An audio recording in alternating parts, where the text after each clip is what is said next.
على رسوله الكريم أما بعد فأعوذ بالله من الشيطان الرجيم بسم الله الرحمن الرحيم وما خلقت الجن والإنس إلا ليعبدون صدق الله العظيم۔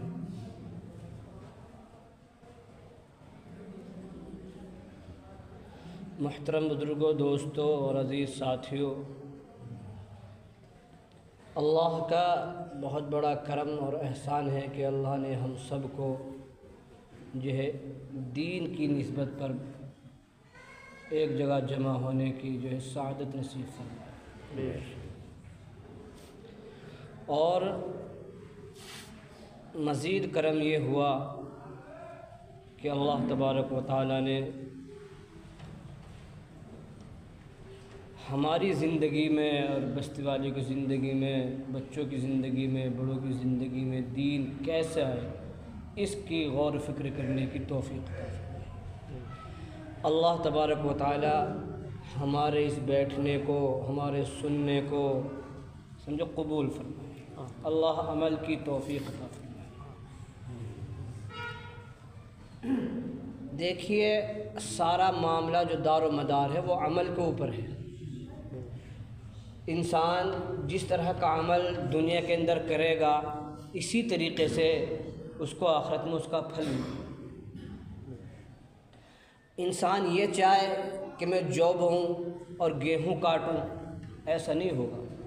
گنا لگاؤں اور جو ہے دھان کاٹوں، ایسا نہیں ہوگا، بلکہ جو اس کے اندر بویا ہے وہی اس کو کاٹنا ہے۔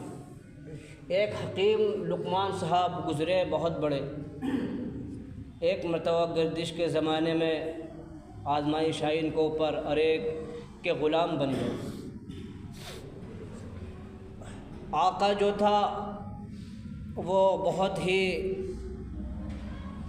اللہ کا نافرمان تھا اور اس کی زندگی دین سے بالکل ہٹی ہوئی تھی۔ حکیم لقمان صاحب جو ہے ان کو بار بار سمجھاتے، ترغیب دیتے کہ بھائی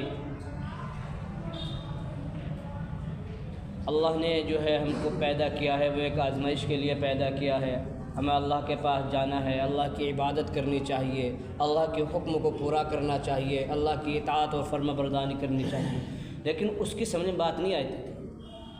ہوا یوں کہ ایک مرتبہ آقا نے کہا کہ جاؤ حکیم لقمان کھیت میں وہ بویاؤ، گیہوں بو دو۔ اب یہ گئے اور جا کر کے جو ہے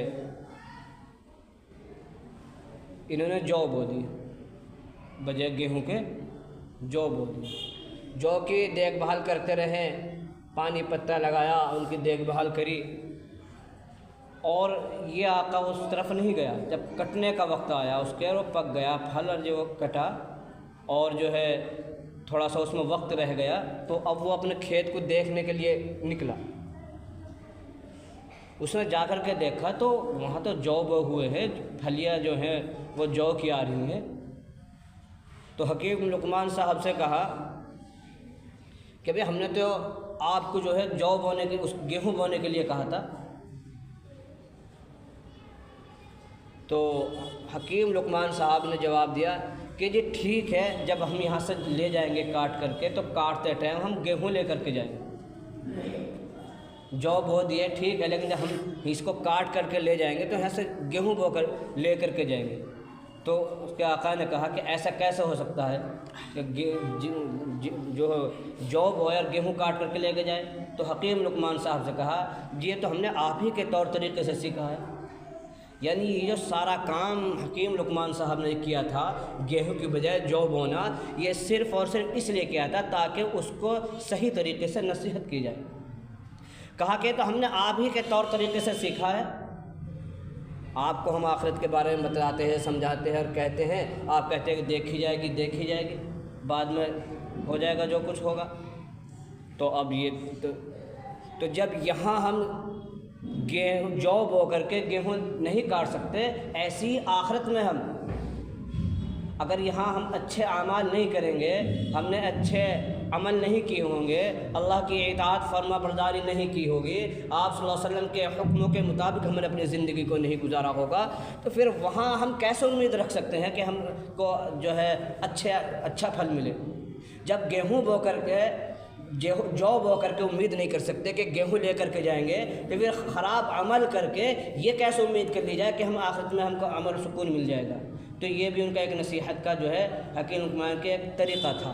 بہرحال اصل مقصود سمجھانے کا یہ ہے کہ انسان کی زندگی کا جو دار و مدار ہے وہ نیت پر ہے، سمجھے، عمل پر ہے۔ اگر عمل اس کے اچھے ہوں گے تو انشاءاللہ اس کا نتیجہ بھی اچھا ہوگا، اور اگر عمل خراب ہوں گے تو اس کا نتیجہ بھی خراب ہوگا۔ اللہ تبارک و تعالیٰ نے ہر انسان پر، مرد عورت بالغ عاقل پر 5 وقت کی نماز فرض کی ہے۔ اب بتاؤ کون نہیں جانتا کہ نماز فرض ہے؟ کسے اتنا علم نہیں ہے کہ نماز فرض ہے؟ نماز پڑھنی چاہیے نہیں پڑھنی چاہیے؟ ہر مسلمان جس سے پوچھو گے یہ کہے گا کہ ہاں نماز فرض ہے، 5 وقت کی فرض ہے اور نماز پڑھنی چاہیے، اس کے باوجود بھی ہم نہیں پڑھ رہے۔ کس کو نہیں معلوم کہ دوسرے کا مال ہڑپ کرنا حرام ہے، دوسرے کو تکلیف پہنچانا حرام ہے، دوسرے کو اذیت پہنچانا گناہ ہے؟ اس بات کو کون نہیں جانتا؟ آئے دن ہم دوسرے کے مال پہ ڈاکہ ڈالنا، دوسرے کی زمینیں کاٹنا، دوسروں کی ڈول کاٹنا، سمجھے، اور دوسروں کے سے جو ہے اس کو تنگ کرنا، اس کو پریشان کرنا کسی طریقے سے کہ وہ پریشان رہے۔ اگر گھر برابر میں میرا ہے اور اس کی وہ نالی برابر میں بہہ رہی ہے تو بس وہ کچی نالی بہہ رہی ہے، اس کی نیند میں پانی جا رہا، ہمیں پرواہ نہیں ہے۔ حالانکہ اگر اسی طریقے سے اس کی نیند میں پانی جائے تو اس کو دکھ لگے گا، کیوں کہ اس نے جان مال وقت مکان پہ لگایا ہے۔ تو دوسروں کا نقصان ہو رہا، کوئی چنتا نہیں، ہونے دو۔ مومن وہ ہے جو اپنے لیے پسند کرے، وہ اپنے بھائی کے لیے پسند کرے۔ جب یہ ہماری حالت ہو جائے، سمجھے، کہ جو ہم اپنے لیے پسند کرتے وہ بھائی کے لیے پسند کرتے، یہی مومن ہے۔ بھائی اللہ نے انسان کو عقل دی ہے پہچاننے کے لیے، اچھے تمیز برے کو انسان پہچانے، اور یہ سوچے کہ جو میں یہ کام کر رہا ہوں، جو یہ میں قدم اٹھا رہا ہوں، اس میرے قدم سے کسی کو تکلیف تو نہیں پہنچ رہی، اس میرے قدم سے کسی کو کوئی پریشانی تو نہیں ہو رہی۔ آگے سمجھے، ہماری بیاہ شادیاں ہیں، وہ بیاہ شادیاں بھی آج ایسی ہو گئی ہیں کہ دین سے بالکل ہٹ کر کے ہو گئی ہیں۔ بتاؤ ہمارے نبی کے طریقے پہ ہم سب اسی میں شامل ہیں، کون سا کام ہے؟ نہ تو نبی کے طریقے سے میں ہماری بیاہ شادیاں ہیں، نہ نبی کے طریقے میں ہمارا آپس میں ایک دوسرے سے تعلقات ہیں، ایک دوسرے کے معاملات ہیں۔ بس جس کو جہاں موقع ملا اور جس کو جہاں موقع مل گیا وہ اس نے وہی اپنا کام کر دیا۔ کوئی انسان یہ کہتا ہے کہ ہاں میں پارسا ہوں، بھائی پارسا ٹھیک ہے، تو پارسا ہے، پارسا کا پتہ جب چلے گا جب تجھے کوئی موقع ملے، تجھے موقع نہیں ملا تو پارسا ہے، سمجھے۔ موقع ملنے کے بعد پھر انسان گناہ سے بچ جائے۔ ایک آدمی گناہ پر قادر ہے، وہ کر سکتا ہے، نہ اس کو کوئی دیکھ رہا ہے وہاں، سمجھے، اور نہ ہی وہ اس کے دل میں کسی اور کا ڈر خوف ہے۔ اللہ کا ڈر خوف ہے تو انسان گناہ کر ہی نہیں سکتا، لیکن جب اس کو کوئی دیکھ نہیں رہا، اس کو پورا موقع ہے گناہ کرنے کا، اب وہ بچ جاتا ہے کہ نہیں یہ کام حرام ہے، یہ کام غلط ہے، اللہ اس سے ناراض ہوتا ہے، سمجھے، اور وہ ڈر گیا اور وہ اس چیز سے باز آ گیا، سمجھو اس کے دل کے اندر ایمان ہے، یہ پکا ایماندار ہے، سمجھے۔ تو نماز 5 وقت کی فرض ہے، ہم میں سے نماز نہیں پڑھتے، ہماری اولاد نماز نہیں پڑھتی، ہم کو فکر نہیں ہے۔ فکر اس لیے نہیں ہے کہ صحابہ اکرام رضی اللہ تعالیٰ عنہم اجمعین نے اس دین کی خاطر محنتیں کی تھیں، انہوں نے سفر کیے تھے، انہوں نے جو ہے اپنے بیوی بچوں کو چھوڑ کر کے دوسرے ملکوں میں نکل گئے تھے، وہ شہید ہو گئے تھے، اپنے بچوں کو یتیم کیا تھا، اپنی چمڑی ادھڑوا لی تھی۔ حضرت بلال رضی اللہ تعالیٰ عنہ، واقعات کتابوں میں لکھے ہوئے ہیں، سمجھے، کہ گرم گرم ریت پر لٹا دیا گیا، خون اور چربی سے وہ آگ یا وہ ریت بجھا، اور احد احد کہتے رہے، سمجھے؟ اللہ ایک ہے، اللہ ایک ہے، اللہ ایک ہے، اور اپنے ایمان سے ذرا سے ٹچ سے مچ نہیں ہوئے۔ ان لوگوں کا ایمان تھا۔ آج ہمارا ایمان ایسا ہے کہ ذرا سی جہاں پریشانی آ جائے، ذرا سی جہاں مصیبت آ جائے، بس ہم فوراً ادھر سے ادھر ہو جاتے ہیں۔ صحابہ اکرام نماز پڑھ رہے ہیں، دشمن تیر مار رہے ہیں، تیر پہ تیر لگ رہے ہیں، اور وہ نماز توڑنے کو تیار نہیں۔ ہمارا مکھی مچھر کاٹ لے تو ہم پورے بدک جاتے ہیں۔ تو صحابہ والا ایمان کیسے بنے؟ اس کی محنت ہے، اور جب وہ محنت نہیں کرنے کے تو پھر وہ ایمان کیسے بنے گا؟ بھائی ہر کام محنت سے ہے۔ کوئی آدمی کسی چیز کا کاریگر نہیں ہے اور اس کام کو کرنے لگے تو وہ صحیح ہے۔ مثال کے طور پہ ایک مولوی ہے، وہ کسی کا آپریشن کرنے لگے تو کام ٹھیک ہو جائے گا؟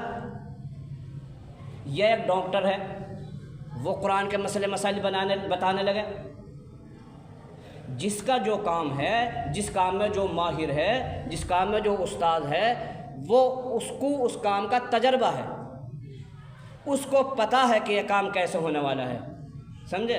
اور تجربہ کب ہوگا؟ جب انسان اس کو سیکھے گا، اس کو کرے گا، کرتے کرتے کرتے کرتے انسان تجربہ کار ہو جائے گا۔ لیکن اگر کرے ہی نہ، ہم دنیا کی ساری چیزیں سیکھتے ہیں، دین نہیں سیکھتے، کیوں؟ اہمیت نہیں ہے۔